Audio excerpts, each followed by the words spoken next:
Asy-Syura ayat 214 menyebut Bismillahirrahmanirrahim.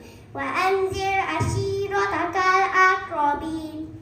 Dan berilah peringatan serta amarah kepada kaum kerabatmu yang terdekat. Dalam ayat 214 ini memerintahkan Nabi untuk memulai dakwahnya dengan memperingatkan kerabat terdekatnya tentang azab Allah. Antara kesabaran Nabi Muhammad dalam berdakwah ialah beliau sanggup menghadapi penghinaan, meskipun dihina, dicaci.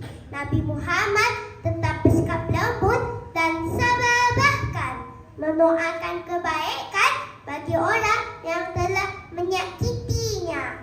Beliau juga menerima penolakan dalam berdakwah.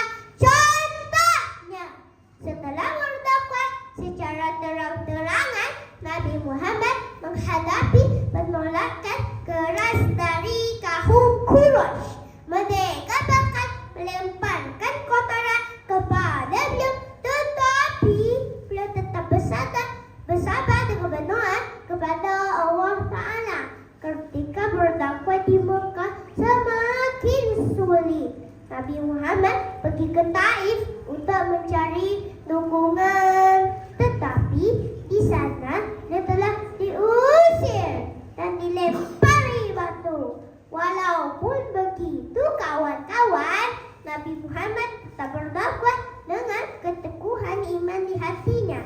Dengan kesabaran dan keteguhan iman, Nabi Muhammad berhasil menyebarkan agama Islam di Mekah meskipun berbagai tantangan. Selain itu, kesabaran Nabi Muhammad ketika pertama kali menyeru secara terbuka di Bukit Safa. Beliau menghadapi penolakan dan hinaan, tetapi beliau tetap teguh pada misinya.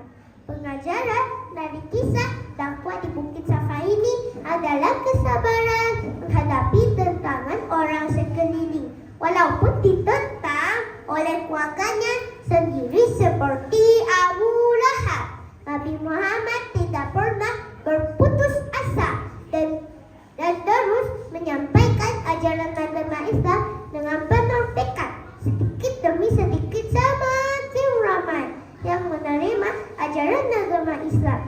Jadi kawan-kawan, kisah tentang perjuangan Nabi Muhammad dalam berdakwah ini banyak mengajarkan kita tentang kesabaran, keberanian, keazman dalam menghadapi apa jua cabaran dalam kehidupan kita.